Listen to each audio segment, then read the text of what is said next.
Hai, apa kabar kalian semua? Aku doakan kalian semua selalu sehat dan selalu bahagia. Cerita diawali dengan adik putra hakim dan Godeoki yang mendatangi biro kehakiman untuk memastikan mayat itu, apa benar suami Godeoki. Dan ketika mereka membuka mayatnya, ternyata mayatnya sudah membusuk dan tidak bisa dikenali, tetapi ada bukti sapu tangan bertuliskan nama suami Godeoki. Lalu untuk memastikannya, Godeoki meminta melihat bahu si mayat karena seperti yang kita tahu di episode awal diketahui kalau suami Godeoki memiliki sebuah tato bergambarkan hati dan ketika dilihat ternyata mayat itu tidak memiliki tato itu sontak dengan jelas Godeoki menyangkal kalau itu bukan suaminya. Tetapi hakim berkata kau menyangkalnya karena takut nasib menjadi janda kalau memang luka di bahu pasti itu sudah sembuh karena sudah 7 tahun lalu. Aku tidak menyangkalnya karena memang mayat ini bukan suamiku, luka di bahunya tidak akan pernah sembuh kecuali harus dicongkel berkali-kali, ucap Godeoki. Lalu hakim itu terus saja menekan Godeoki untuk mengakui bahwa mayat itu adalah suaminya, tetapi adik suami Godeoki membela Godeoki.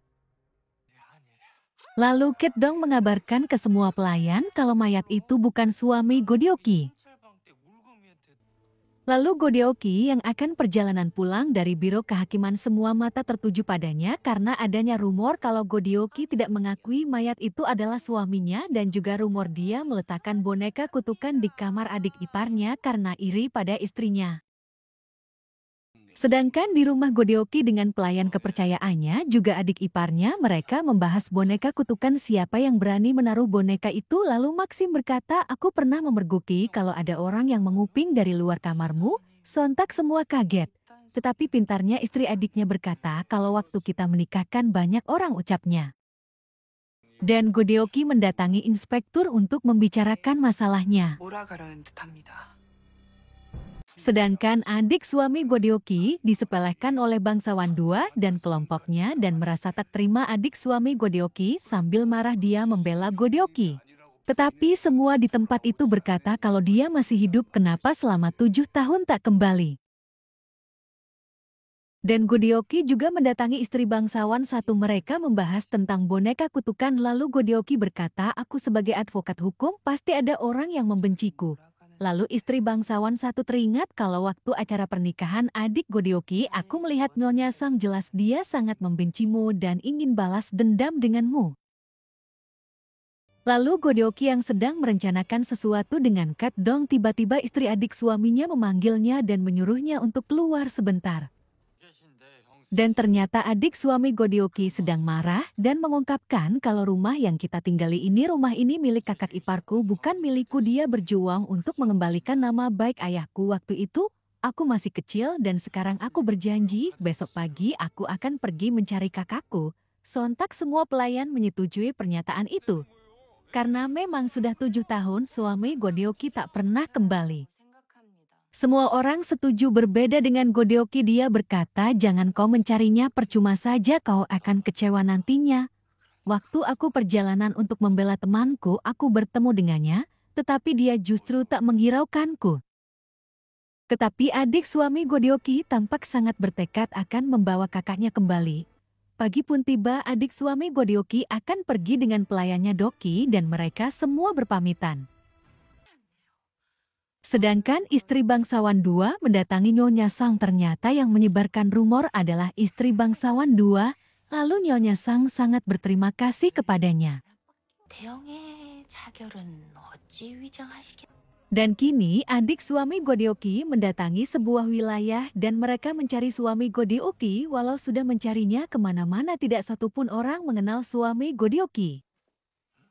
Di malam harinya mereka tetap mencari suami Godeoki dan tak sengaja Doki melihat seorang pria yang mirip dengan suami Godeoki sontak Doki langsung memeluknya. Ternyata pria itu adalah si pria bangsawan dan adik suami Godeoki langsung mengenalnya dan dia memperkenalkan diri kalau dia adalah adik suami Godeoki. Lalu si pria bertanya, kenapa kau mencari kakakmu? Sontak Doki menjawab kalau Godeoki dihina dan dikatakan janda karena suaminya tidak pulang selama 7 tahun. Sontak si pria bangsawan terkejut. Lalu Mansuk memberitahu mereka kalau suami Godeoki pergi menaiki kapal ke King. Lalu yang mendengar itu adik suami Godeoki berterima kasih kepada Mansuk, lantas mereka pun pergi. Lalu si pria meminta Mansuk menjelaskan semuanya. Lalu Mansuk berkata waktu aku bersama Godeoki dia bertemu dengan suaminya, tetapi bukannya dia menghampiri Godeoki, justru dia pura-pura tidak mengenal Godeoki. Disitulah baru waktu itu aku melihat Godeoki menangis hebat.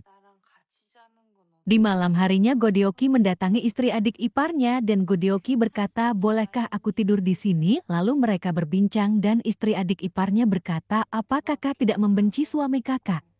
Dan Godeoki menjawab, aku kesal dan aku membencinya, tetapi aku bisa apa, itu sudah keinginannya dan dia memilih jalannya sendiri.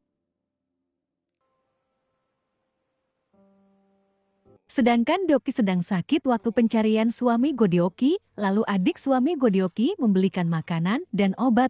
Setelah itu adik suami Godeoki pamit dan mencari kakaknya kembali.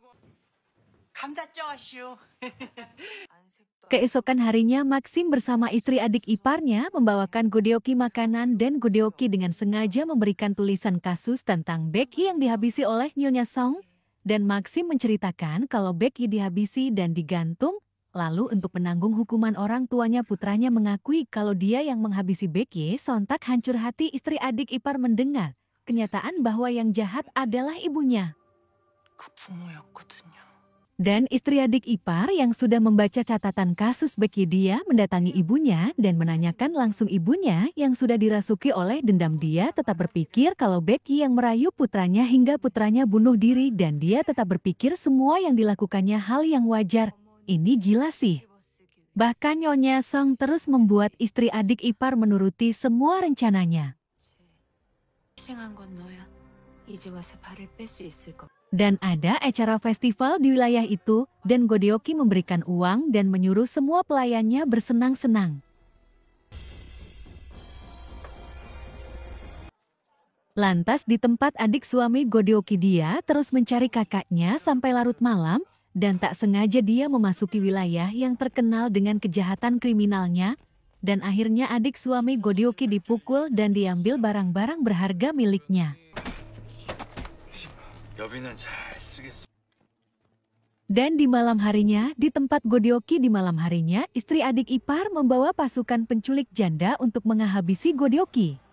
Tetapi Godeoki tak gentar dan menghadapi mereka.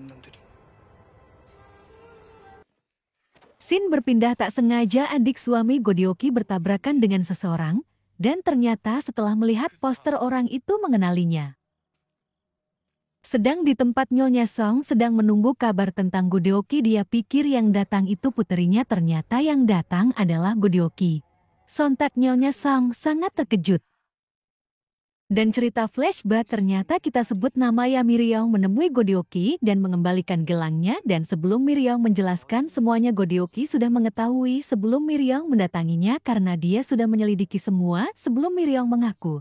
Sontak Miryong malu dan sedih dan dia berkata kalau aku sangat percaya dengan perkataan ibuku, lalu aku merencanakan semua untuk balas dendam, dan ketika aku mengetahui kenyataan ternyata ibuku yang kejam, hatiku terasa hampa. Ternyata Godeoki menyuruh Miryong supaya tetap menjalankan rencana ibunya. Dan ketika acara festival Godeoki menyelipkan secarik surat kepada Ket Dong untuk menyampaikannya kepada inspektur provinsi. Dan ketika para penculik janda datang, Godeoki sudah siap karena para prajurit inspektur sudah sigap akan menangkap mereka. Dan cerita kembali ke sekarang, lalu Godeoki berkata, kau membuat putrimu melakukan hal seburuk itu. Dan Nyonya Song bukannya taubat, justru dia menyalahkan pelayan Godeoki yang bernama Becky karena telah merayu putranya hingga putranya melakukan bunuh diri. Dan Nyonya Song tak rela anaknya menyukai pelayan rendahan. Dan dia juga berkata kalau puterinya adalah miliknya, dia harus menuruti semua perintahnya. Dan sedang di tempat bangsawan dua istrinya yang ketahuan kalau dia yang menyebarkan rumor itu. Lalu suaminya sangat marah. Miryong menunggu Godeoki di depan pintu. Dan Miryong berkata kalau dia akan berpamitan karena ibunya tidak akan memaafkannya karena dia mengkhianatinya. Lalu Godioki bertanya, tidak adakah sedikit rasa tulusmu untukku? Lalu Miryong menjawab, sekeras apapun aku membenci kalian, justru aku melihat kenyataan kalau kalian sangat menyayangiku dengan tulus, walau hanya sebentar aku sudah sangat bahagia. Dan alih-alih Godioki membenci Miryong, justru Godioki berkata, izinkan aku mengisi hidupmu dengan penuh cinta dan membuatmu bahagia, dan masalah ini akan menjadi rahasia kita berdua. Lalu semua pelayan sudah datang, bahkan Maxi membelikan hiasan rambut untuk Godioki dan Miryong. Lantas Godioki mengulurkan tangannya dan mengajak Miryong masuk ke dalam rumah dan seolah tak terjadi apa-apa. Scene berpindah ke adik suami Godioki, dia mencari kakaknya seperti yang dikatakan orang yang menabraknya tadi, dan setelah mencari kesana kemari tiba-tiba dia melihat kakaknya, sontak dia memanggil nama kakaknya dan dia mengatakan, "Kak, aku adikmu, kau mengenaliku?" Dan terlihat istri bangsawan dua dihukum menulis kalimat yang sangat banyak dan suaminya tampak sangat senang dengan begitu istrinya tidak berkeliaran kemana-mana dan tidak menyebarkan rumor yang tidak benar lagi. Si mata satu ternyata anak buah dari Tuan Bak, ternyata yang mendalangi pintu merah pengabdian adalah Tuan Bak. Dan si mata satu dia mengadu ke Tuan Bak kalau rencananya digagalkan oleh Godioki, dan Godioki juga yang membuat semua emas Tuan Bak disita oleh raja waktu itu. Sontak Tuan Bak marah dan menyuruh si mata satu memanggil hakim supaya menjalankan perintahnya. Sedangkan di kantor Godioki kedatangan perkumpulan wanita dan Godioki tampak sangat senang, tetapi tiba-tiba hakim dan para prajuritnya datang untuk menghancurkan kantor Godioki, dan hakim juga mengatakan kalau janda sepertimu tidak boleh menjadi advokat hukum karena janda harus ada di kuil selama 3 tahun dan berkabung. Lantas hakim membakar semua berkas-berkas Godioki. Walau Miryong mencoba menolong Godioki, tetap hakim tidak memperdulikannya karena ini semua perintah Tuan Bak. Bagaimana kelanjutan ceritanya? Sampai jumpa di episode berikutnya ya.